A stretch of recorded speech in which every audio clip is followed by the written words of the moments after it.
Vaheguruji Ka Khalsa, Vaheguruji Ki Fateh. Bienvenue à vous mes amis. Alors aujourd'hui je vais répondre à une question qui m'a été posée hier, qui est la suivante. Lorsque les âmes sont sorties du cycle du sansar et donc elles connaissent la mukti, qu'elles sont libérées, comment sont créées d'autres âmes? Alors je résumerai cette question-là par la suivante. Comment les âmes apparaissent-elles? Comment sont-elles créées? Eh bien, pour cela, nous allons tout de suite nous rendre, bien entendu, dans la Bani. Et c'est Guru Nanak Dev Ji, dans le Japji Sahib, tout au début du Japji Sahib d'ailleurs, qui nous enseigne quel est le point de départ de la création des âmes. Ainsi, nous lisons au Hang 1 au verset 8. Hukmi hovane jiahu kam mele vadiae. Par son ordre, par sa volonté, par son commandement, on va dire par son ordre, par l'ordre de sa volonté, les âmes arrivent à la vie, sont créées, et la gloire et la grandeur sont obtenues. Donc ici, ce qui nous intéresse, c'est la première partie de ce verset, de cette portion-là de la Bani, qui nous indique que Hukmi Ovan Jia, c'est-à-dire que c'est la volonté de Dieu que des âmes soient créées, que le principe de la vie sous forme multiple apparaisse. Donc ça, c'est un point qu'il ne faut pas négliger, qu'on va devoir conserver en tête pendant tout le temps de cet enseignement, parce que Guru Nanak Dev Ji nous enseigne que rien n'est le fruit du hasard. Tout ce qui se trouve autour de nous, et tout ce qui a principe de vie, c'est-à-dire tout ce qui est existant, eh bien, est né de la volonté du Seigneur Vaheguru. Et en cela, d'un point de vue spirituel, c'est un axe de réflexion et d'intériorisation spirituelle important. Pourquoi? Parce que cela permet de nous sortir tout de suite d'un tri, d'une sorte de division que l'on ferait de la réalité entre des choses qui seraient de Dieu et des choses qui échapperaient à la volonté de Dieu et qui ne seraient pas issues du hokam, de la volonté divine, de la volonté du Seigneur Vaheguru. Donc, ceci étant posé, nous allons un peu plus loin dans la Bani comprendre ce qui nous est enseigné au niveau de la création des âmes. Pour cela, il faut nous rendre au Hang 463, au verset 16, où nous lisons Nanak Jia Upaye Kelik Nave Taram Bahalia. Autrement dit, ô Nanak, en ayant créé les âmes, le Seigneur a établi le Jamraj, le jugement, le jugement des âmes, le jugement de justice, on pourra même traduire par le juge de la voie spirituelle, afin d'établir et d'enregistrer leurs actions. Donc, nous voyons que avec la création des âmes se passe immédiatement la création d'un enregistrement des actions qui vont être produites par ces âmes. Et dans cette Bani-là, Guru Nanak nous enseigne qu'effectivement, il existe ce que l'on appelle ordinairement en théologie un libre arbitre, mais que ce libre arbitre est relatif. Pourquoi? Parce que la destinée de chaque âme qui est créée est établie par le Seigneur suprême, et que lui, puisqu'il est Dieu, il connaît le passé, le présent et l'avenir, qu'il les a créés, qu'il est le maître de toutes choses, et que donc à ce titre-là, rien ne peut échapper au gouvernement de sa volonté. Et Guru Nanak Dev Ji nous explique ici que dès qu'il y a eu la création des âmes, il y a eu l'établissement du Jamraj, du tribunal qui est de la justice divine, qui est là pour enregistrer, consigner et juger les actes que toutes les créatures posent dans leur incarnation présente. Donc, Guru Nanak Dev Ji nous enseigne donc précisément que la création des âmes est liée au hukam divin, c'est-à-dire que la création des âmes est liée à l'obéissance à l'ordre des choses telles que le Seigneur Vaheguru les a voulues. C'est la raison pour laquelle, pour nous, êtres humains, qui faisons partie des nombreuses âmes qui se sont incarnées, mais sous une forme humaine, mais dans nos incarnations précédentes, nous n'avons pas toujours été sous forme humaine. Nous avons connu des formes qui ont été très différentes les unes des autres, puisque Guru Nanak Dev Ji nous explique que, avant de repasser par la forme humaine, pour la plupart d'entre nous, eh bien, nous sommes passés par 8 400 000 formes, 8 400 000 incarnations différentes, corps différents, situations différentes. Et donc, Guru Nanak Dev Ji nous explique que dans l'incarnation présente, eh bien, tout ce que nous faisons dans le cadre de notre comportement est enregistré en vue d'établir le lien que nous avons avec le Seigneur Vaheguru pendant le temps où nous faisons l'expérience d'une incarnation dans le monde de la dualité, c'est-à-dire dans le monde qui nous donne la sensation d'une distance, d'une séparation d'avec Dieu. Alors, me direz-vous, pour quelle raison, effectivement, le Seigneur Vaheguru, eh bien, crée-t-il les âmes? Finalement, à partir de quoi tout cela se passe-t-il? Eh bien, pour cela, il faut se rendre au Ang 1037, au verset 12, où nous apprenons toujours Guru Nanak Dev Ji Sahib qui nous enseigne ici, et il nous dit Agan pani jiyo jot tumari sunekala raida. Raida. Donc on traduira par ta lumière pénètre le feu, l'eau et toutes les âmes. Ton pouvoir réside dans le vide primordial, dans le vide initial. Ainsi, Guru Nanak Dev Ji nous explique que, avant même que le Seigneur Vaheguru ne créa quelque forme d'être ou de matière, avant même que la création n'apparaisse, eh bien, Guru Nanak Dev Ji nous dit, le Seigneur Vaheguru, le pouvoir créateur du Seigneur Vaheguru, demeurait dans le vide primordial. C'est-à-dire que il y a dans la nature du Seigneur Vaheguru toute la potentialité de la création. C'est-à-dire, c'est pour ça qu'on dit que le Seigneur Dieu est tout puissant.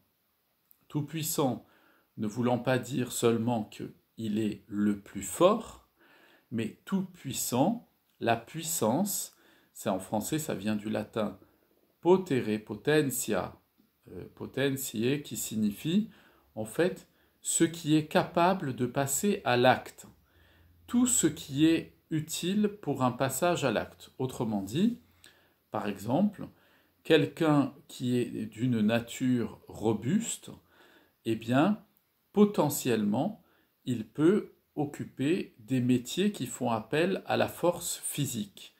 Mais ça peut être quelqu'un, effectivement, qui se retrouvera dans un bureau avec de la force physique, mais dans un bureau, et cette force physique restera en lui en puissance, c'est-à-dire il aura la capacité de faire un métier pour manifester et utiliser la force physique qui est en lui, mais s'il ne le fait pas tout au long de sa carrière, s'il fait une carrière intellectuelle par exemple, sans travaux de force, eh bien on ne verra pas la manifestation de cette force physique, néanmoins elle reste bien présente. Eh bien, le Seigneur Vaheguru, au travers de l'enseignement de Guru Nanak Dev Ji, nous explique comment est-ce qu'il fait passer du vide. Qu'est-ce que c'est que le vide ici?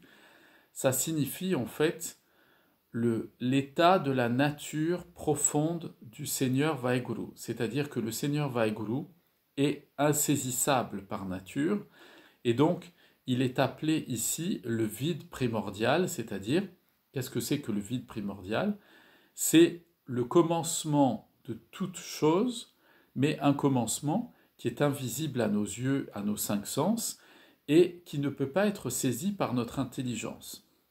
Eh bien, Guru Nanak Dev Ji nous dit, voilà, de ce vide primordial, c'est-à-dire de la nature insaisissable du Seigneur Vaheguru, se tient dans cette nature toute la potentialité, donc on dira en philosophie, en théologie, la puissance, le potentiel créateur de faire passer les choses du vide primordial, c'est-à-dire de la non-existence, à l'existence. Lorsque on se trouve dans la situation du vide primordial, eh bien, on se trouve dans la situation de l'unicité, c'est-à-dire qu'il n'existe qu'une expérience de Dieu, source de toute chose. Dès que ce pouvoir, cette puissance créatrice du Seigneur Vaheguru surgit de ce vide primordial, c'est-à-dire de la partie insaisissable de lui-même, et qu'elle se manifeste sous la forme d'un acte, on passe de la puissance à l'acte, du potentiel à la réalisation, à la concrétisation de ce potentiel, eh bien, on passe du 1 au 2, on passe de l'unité à la dualité. C'est un fait. C'est-à-dire que dès qu'on passe de la puissance à l'acte, eh bien, on passe de ce qui est un et invisible à ce qui est multiple et visible et perceptible. Et voilà pour comment sont créées les âmes. Les âmes ne sont rien d'autre que des manifestations du Seigneur Vaheguru.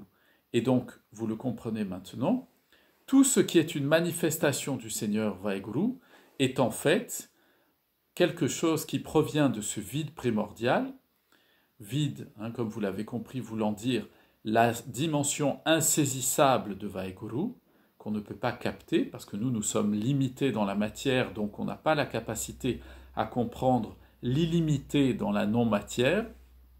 Eh bien, ce passage de l'infini au fini, de l'éternité au temps, du un au multiple, eh bien, ça fait surgir des fragmentations de la lumière divine, puisque entre le Jyot divin, la lumière divine, et le Seigneur Vaheguru lui-même, il n'y a pas de différence. Mais dès que cette lumière divine se manifeste dans la multiplicité, dans l'abondance, eh bien, elle se fractionne, apparemment, c'est juste un constat, c'est juste une illusion, c'est du domaine du Maya, mais dans le monde physique, elle se fractionne et elle va se manifester sous des formes qui apparaissent comme celles du multiple. Pour vous donner un exemple qui vous permettra peut-être de mieux comprendre ce que je suis en train de vous expliquer, c'est si vous prenez une bougie, vous éclairez cette bougie que vous mettez dans un photophore en verre, qui n'a aucune décoration. Eh bien, vous allez avoir une unique lumière qui va se projeter sur les murs, c'est-à-dire que cette flamme de la bougie va éclairer de manière uniforme, assez uniforme, l'ensemble de la pièce dans laquelle elle se trouve. Mais si vous prenez cette même bougie dans ce photophore et que vous changez le photophore, et que ce photophore, vous le remplacez par un moucharabier, c'est-à-dire un photophore avec plein de petits trous, eh bien, que va-t-il se passer sur les murs de la pièce et pour l'éclairage de la pièce? Vous allez avoir cette unique lumière qui va se manifester sous plein de petits points, de nombreux points lumineux qui vont se projeter sur les murs. Eh bien, c'est exactement ce qui se passe pour la création des âmes, par la volonté, par le hukam du Seigneur Vaheguru. C'est-à-dire que le Seigneur Vaheguru est ce Jyot unique, cette lumière unique, et que cette lumière unique, lorsqu'elle passe par le prisme de la matérialité de la matière est comme un photophore muni de plein de petits trous, comme un grillage très fin, et cette lumière unique du Seigneur Vaheguru va être projetée comme étant une multiplicité de petites lumières. Mais en fait, dans la réalité, il n'y a qu'une seule lumière qui se manifeste sous des formes fractionnées. Mais objectivement, Si l'on enlève le photophore, il n'existe qu'une seule source de la lumière et qu'une capacité à éclairer unique. Mais elle va s'incarner sous des petits rayons lumineux. Il en est de même pour la création des âmes. Les âmes, ce sont des aspects fractionnés dans la matière, des étincelles de cette lumière unique qu'est le Seigneur Vaheguru. Mais nous ne pouvons pas séparer l'étincelle de la flamme du feu dont elle provient. Une étincelle ne peut pas vivre par elle-même, elle n'a d'existence comme étant une manifestation et une projection de la flamme dont elle est issue. Nous sommes, chacun d'entre nous, comme êtres humains, des manifestations de la divinité dans le monde matériel. Et c'est pour ça que nos maîtres de mémoire bénis nous enseignent dans la Bani que Dieu est nous et que nous sommes Dieu.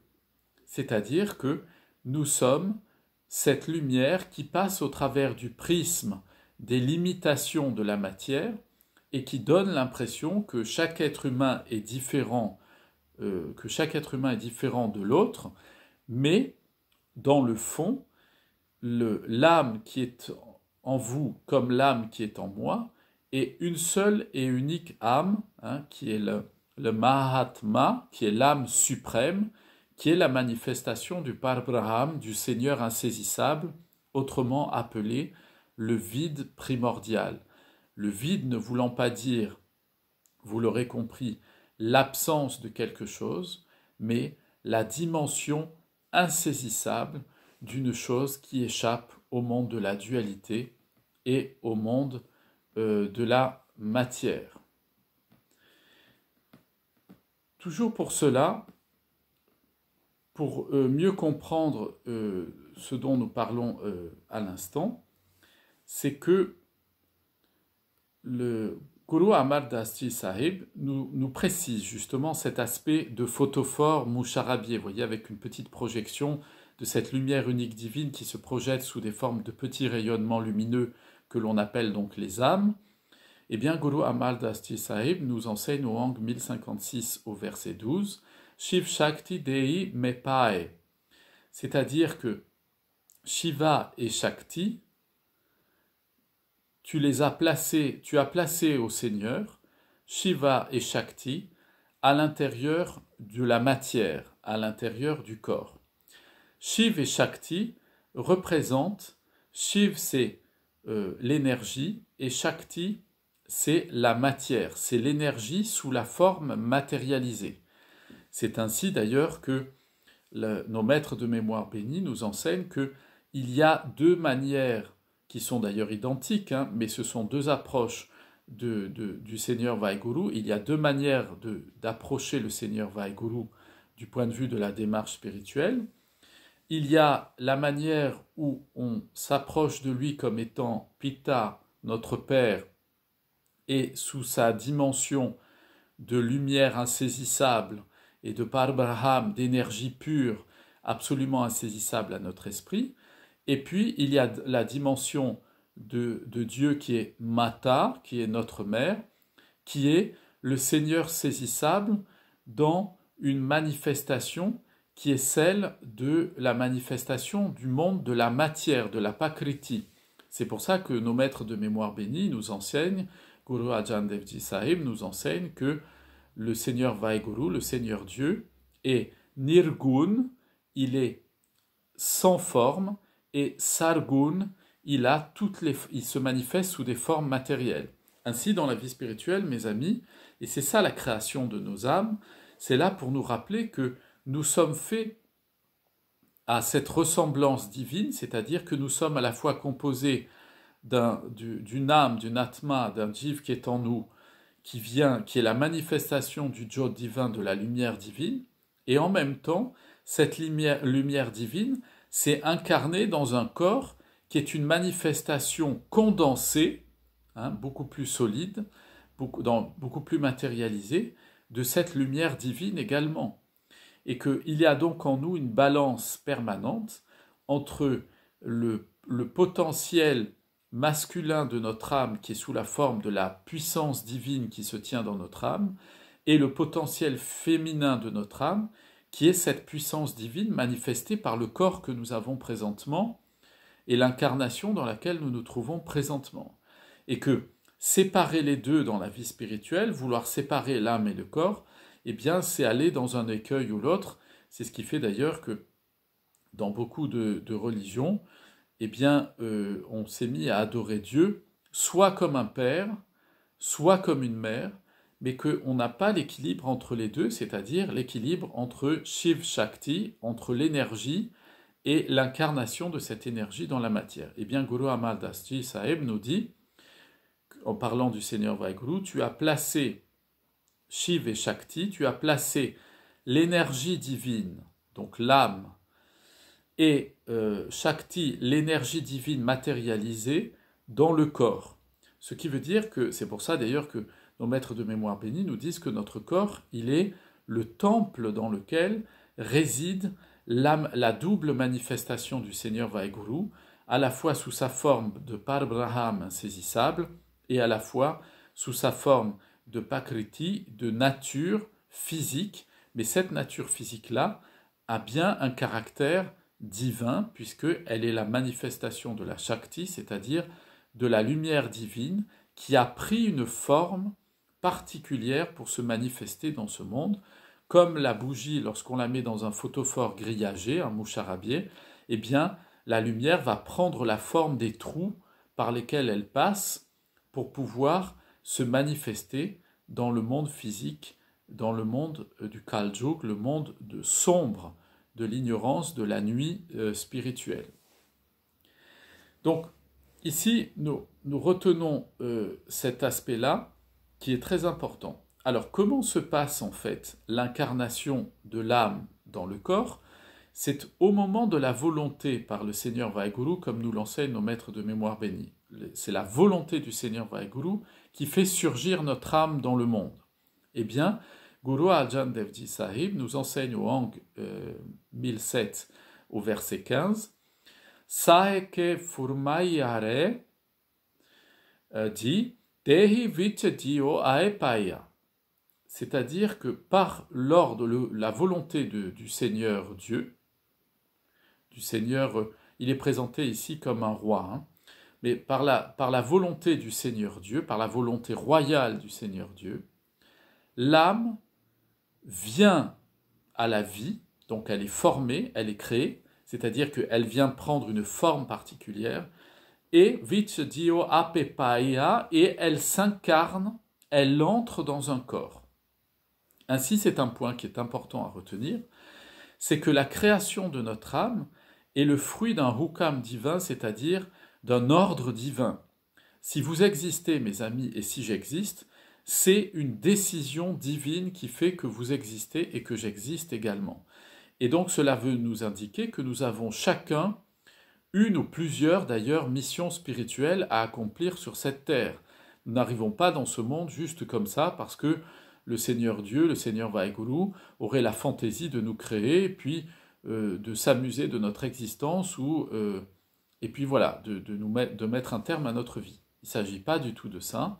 On comprend bien que notre âme étant le fruit d'un ordre divin, eh bien, notre vie a un sens spirituel et donc nous sommes pourvus de missions spirituelles à accomplir sur cette terre pour être la manifestation du hukam de Vaheguru, de la volonté du Seigneur Vaheguru. Donc, Guru Arjan Devji nous dit, l'âme surgit à la vie par la volonté du Seigneur Vaheguru, et ensuite elle est incarnée dans le corps. Ce qui veut dire que, et ailleurs dans la Bani nous le retrouvons, c'est que le moment où l'âme est infusée dans le corps d'un bébé, eh bien, c'est au moment où il prend naissance. Et ça, c'est un point qui est très important à retenir, c'est que l'incarnation de l'âme dans le corps se fait au moment où le corps est intégralement formé. Pourquoi ?